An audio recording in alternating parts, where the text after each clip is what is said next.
Hey, good evening, everybody. Welcome back for another night of the Sentinel Initiative. Glad everybody's here. If you're new, welcome.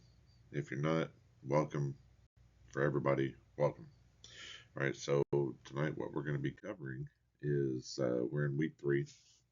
This is renewed strength and endurance with a focus on Isaiah chapter 40, verses 25 through 31, with the key verse being verse 31. But those who wait on the Lord shall renew their strength. They shall mount up with wings like eagles. They shall run and not be weary. They shall walk and not faint. So I want to start tonight with a question that most people in this room will recognize. When was the last time you were actually rested? Your body, your mind, and your soul all together. When was the last time? Not just sleep, but rested. The kind of rest where you wake up and feel like a human being instead of a machine that's one check engine light away from breaking down. And it's okay. If you can't remember, guess what? You're in the right place. This is where you want to be. So we're going to follow that with our first discussion prompt. In one sentence, when was the last time you felt truly rested, body, mind, and soul? Yes, I played it right off of that opening statement. So I want you to think about that. And for those listening online, go ahead and pause right here so you can do it. Okay, here's what I know about this community, and I guarantee you it's accurate. It's we're runners. We push, we grind, we embrace the suck, and we keep moving. That's what we were trained to do. And honestly, it's gotten us through some stuff that would have broken most people. But tonight, I'm going to suggest something that's going to feel like heresy to some of you, and that is pushing harder is always the answer. Because in Isaiah 40:31, it's one of the most quoted verses in the Bible. It's on plaques, it's on bumper stickers, it's on greeting cards. But tonight we're going to read it the way it was actually written to a people who were exhausted, displaced, and ready to give up. And I think you're going to hear it differently than you've heard it before. Same words, but just from a different understanding and a different context. So if we look at Isaiah 40, it marks a turning point in the book of Isaiah. The first 39 chapters are mostly judgment, warnings about what happens when people turn from God. It's heavy stuff. And then chapter 40 opens with these words: comfort. Yes, comfort, my people, says your God. It's like the whole book takes a breath. The tone shifts from prosecution to comfort, from warning to promise. And the audience for this message? The people of Israel in exile, or about to be. These are people who have lost their homeland, their temple, their identity, and their hope. They are physically exhausted from forced labor and emotionally exhausted from decades of displacement. And into that exhaustion, God speaks Isaiah chapter 40. The passage builds to a crescendo because verses 25 through 31 are the climax. God starts by reminding them who He is, the creator of the stars, the God who doesn't get tired, the one whose understanding is beyond measure. And then He makes a promise that would have shocked them. Even the youths shall faint and be weary, and the young men shall utterly fall. But those who wait on the Lord shall renew their strength. Even the strong ones run out. Even the young, the fit, the capable, they hit empty. But there's a source of strength that doesn't depend on your age, your fitness, or your willpower. It depends on one thing: waiting on the Lord. So let's get into it. All right, so we're going to read Isaiah chapter 40, verses 25 through 31. Um, so, for those of us here in the room, we're going to read it out loud. I'm going to pause the recording, and then I'm going to insert me reading it for the uploaded version.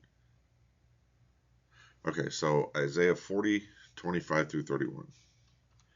To whom then will you liken me, or to whom shall I be equal, says the Holy One. Lift up your eyes on high, and see who has created these things, who brings out their host by number. He calls them all by name, by the greatest of his might and the strength of his power. Not one is missing. Why do you say, O Jacob, and speak, O Israel, my way is hidden from the Lord, and my just claim is passed over by my God? Have you not known? Have you not heard? The everlasting God, the Lord, the creator of the ends of the earth, neither faints nor is weary. His understanding is unsearchable. He gives power to the weak, and to those who have no might he increases strength. Even the youths shall faint and be weary, and the young men shall utterly fall.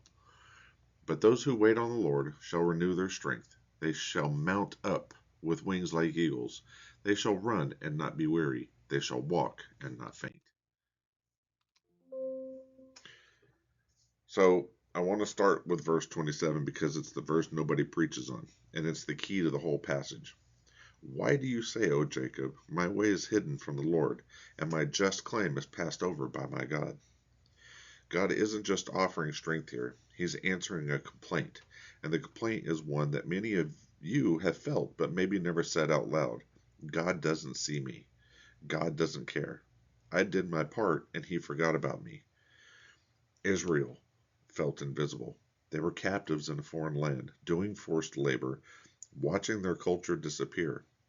And they started to believe the lie that every exhausted person eventually believes. Nobody sees this. Nobody cares.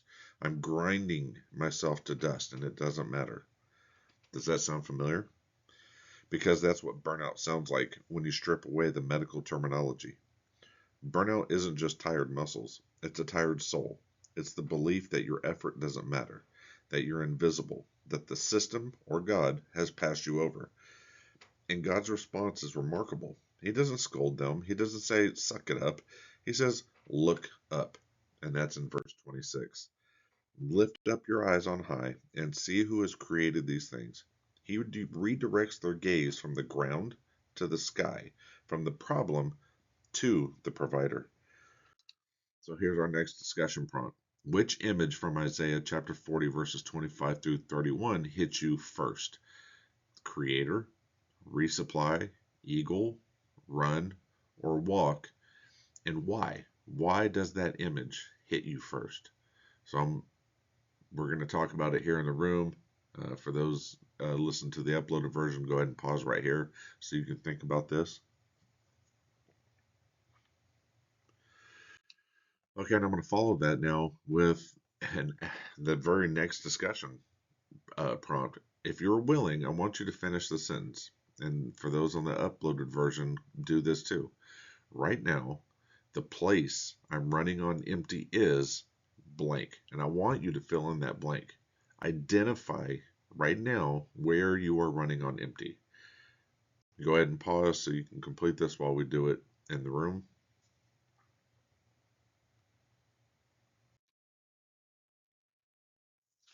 Okay, so now we're going to get into the promise because verses 29 through 31 contain the most counterintuitive truth in the Bible for people like us. He gives power to the weak, and to those who have no might, he increases their strength. Now, I want you to stop right there. Who does God give power to? The weak? Who gets increased strength? Those who have no might. This is God's economy, and it runs backwards from everything we were taught. In the military, strength goes to the strong. The best equipment goes to the tip of the spear. Resources flow to capability. But in God's economy, power flows to weakness, strength flows to emptiness. The less you have, the more He gives. That's not a motivational quote. That's a fundamental reversal of how most of us have lived our entire lives. So then, if we look at verse 30, even the youths shall faint and be weary, and the young men shall utterly fall. This verse exists to destroy the illusion that human strength is enough. Even the best.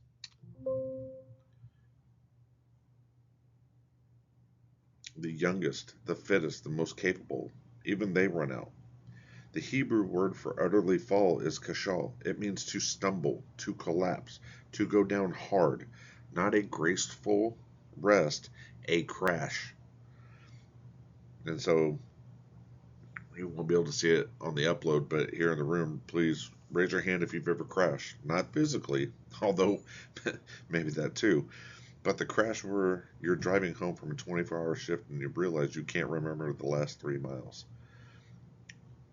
The crash where you're standing in your kitchen and your wife asks a simple question and you explode, or maybe your husband.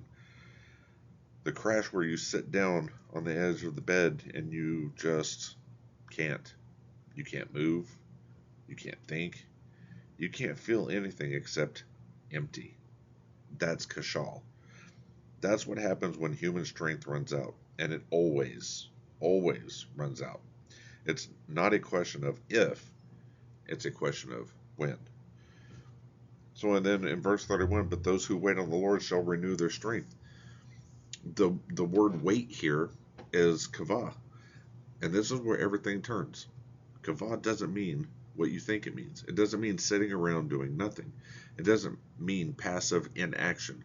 The root of kavah means to bind together, like twisting fibers into a rope. It means to attach yourself to something, to entwine your weakness with God's strength until the two are inseparable.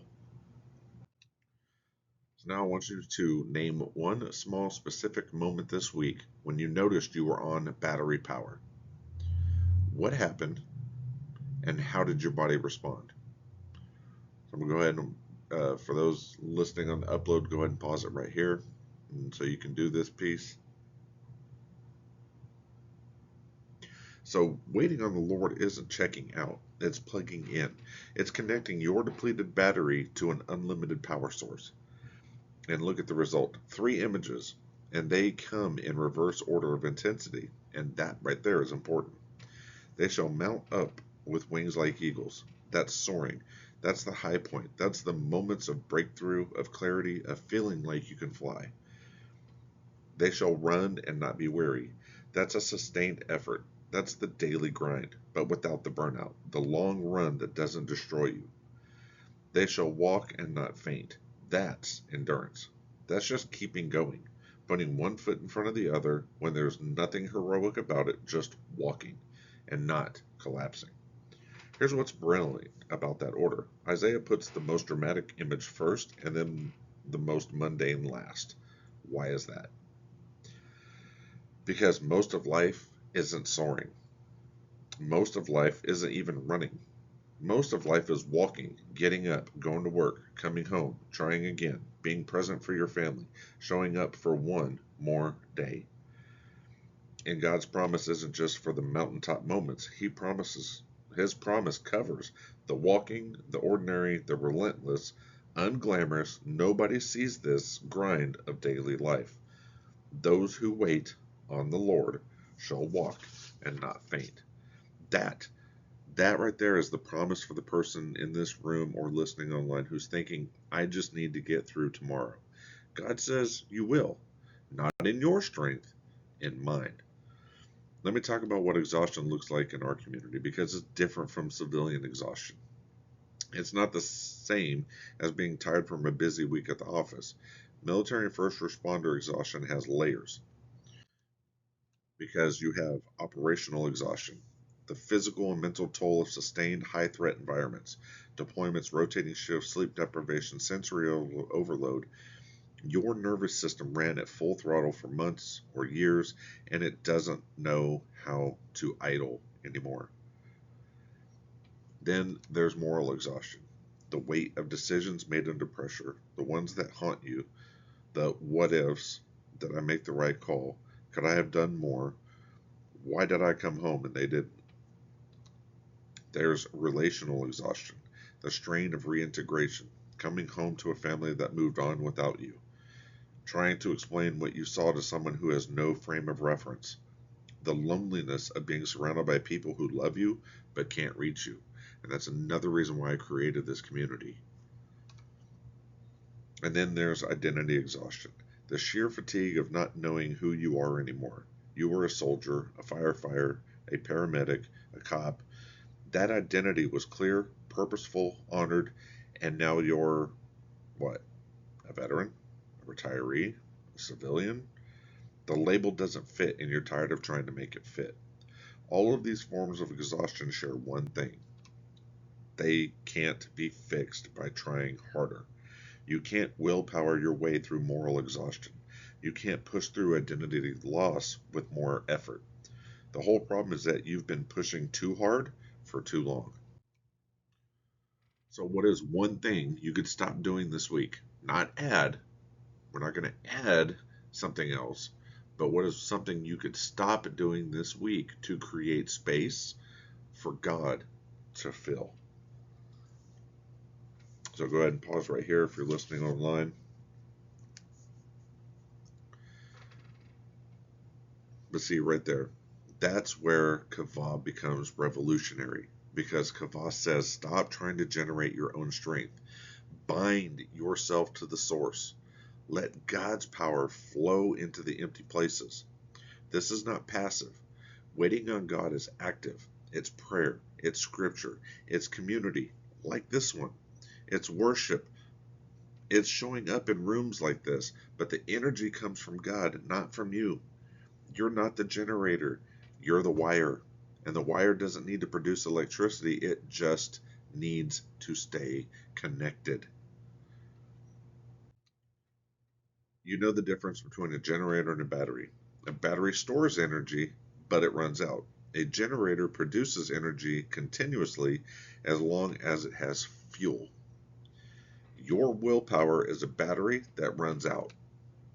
God is the generator, a continuous supply. And Kavah, waiting on God, is plugging in. You've been running on battery power for years. Some of you are in the red. Some of you are at zero. And the instinct is to dig deeper, to find more reserves, to push through. But God is saying, stop, plug in. Let me supply what you've run out of. So, what does plugging back in look like practically? And I'm going to show you 3 things. The first is give yourself permission to stop. This is the hardest one for people like us. Stopping feels like quitting. Resting feels like weakness. Saying, I need a break, feels like failure. But Isaiah chapter 40, verse 30 is clear. Even the youth shall faint. Everyone runs out. The question isn't whether you'll hit empty, it's what you do when you get there. This week, find one space in your schedule, even if it's 15 minutes, where you deliberately stop. Not scroll on your phone, not watch TV, but stop, sit, breathe, and tell God, I'm empty, fill me. That right there, that's Kavah in its simplest form. If you can, take it outside. Look up, like verse 26 says. See the sky. Remember that the God who hung every star knows your name, and he sees your exhaustion. He's not disappointed in you. He's waiting for you to plug in. And the second is replace the lie with the truth. The lie says, if I'm strong enough, I won't need help. The truth says, he gives power to the weak. The lie says, nobody sees how tired I am. The truth says, the everlasting God neither faints nor is weary, and his understanding is unsearchable. He sees, he knows, he's not tired of you. Write Isaiah 40:31 somewhere that you'll see, where you'll see it every day. Your bathroom mirror, your dashboard, the lock screen on your phone. Not as a bumper sticker platitude, as a lifeline. Every time you see it, let it remind you, my strength is not the point. God's strength is the point, and his never runs out. And the third is redefine endurance. We think endurance means never stopping. That's not what Isaiah says. Isaiah says endurance means walking and not fainting. It means staying upright, staying present, staying connected. You don't need to soar every day. You don't need to run every day. Some days, walking itself is the victory. Some days, not fainting is the win. If you're in a season where getting out of bed is hard, hear me say this. Getting out of bed is walking. Going to work is walking. Showing up here on Wednesday nights is walking. Listening to these as they're uploaded and they're online, that's walking. And God's promise covers that. You will walk and not faint, not because you're strong enough, but because His strength is flowing through the wire. So, who could be your resupply partner this week? One person you could tell, I'm running on empty. What would you say in one sentence to them? And I know for some this may be harder. I'm lucky mine is sitting right here in the front. She's the one that I can do everything with and tell everything to. Um, but yeah, what would you say in one sentence? So if you're listening online, go ahead and pause it right here so you can complete that part.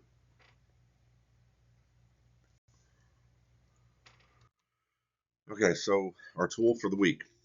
All right, it's a two-word prayer. When you feel the empty, when the exhaustion hits, when the frustration boils, when you want to quit, say this: renew me. 2 words. That right there is kavah in action. You're not asking God to give you a quick burst of willpower. You're asking Him to pour His strength into your empty tank. Renew me. Say it in the morning. Say it in traffic, especially that one. Say it at 3 a.m. It's a prayer that God loves to answer. And it's not one of those fancy ones. It's not the these and the thous and the thines. It just simple. Renew me. He just wants to hear from you. He wants you to plug in to him as the generator. So here is the truth for tonight. And actually, yeah, you were never designed to run on your own power forever. Yeah. And running out doesn't mean you failed. It means you're human. The promise of Isaiah 40:31 isn't for the strong, it's for the empty. Those who wait on the Lord, those who stop trying to be their own generator and plug into the source, they're the ones who get something supernatural. The renewed strength. The kind that lets you mount up when you need to soar. The kind that lets you run when you need to push. And the kind that lets you walk. Just walk and not faint. When walking is all you've got. You don't need to be stronger. You need to be connected. Let God be the generator. You just be the wire. So imagine you've been renewed. What's one practical, repeatable sign you'd notice in your daily routine that shows God's strength is carrying you? So go ahead and pause it right here if you're listening online. All right, so we're going to move on to the applications. But again, I want you to remember this key truth and carry it with you for the whole week. God offers a different kind of strength, one that comes from surrender, not effort. So, some applications. Again, stop once, intentionally. 15 minutes of silence, outdoors if possible. Not productivity, not screens, just you and God and the sky. The second, speak the truth over the lie. When you hear the internal voice say, push harder, try more, don't quit, answer it with Isaiah 40:31. Not to ignore the work, but to change the power source that you're drawing the power from. And the third is let walking be enough. If you're in a season where daily life feels like a grind, stop measuring yourself against the soaring. Walking without fainting is a God powered victory. So own it. And then this week's action step: practice the 2 word prayer, the simple renew me. Say it at least once a day. When you wake up, when you hit the wall, when you feel the empty. You can also write Isaiah 40:31 where you'll see it daily. Oh, and my favorite, the reflection questions. Things I really want you to think about. Where have you been running on battery power instead of plugging into the source? What's one thing you could stop doing? Not add, but subtract to create space for God to fill. That's what we have to be cognizant of. Sometimes we have to get things out of our schedule and out of our brains and out of our way so God can fill in that space. So in the follow-up reading, read all of Isaiah 40.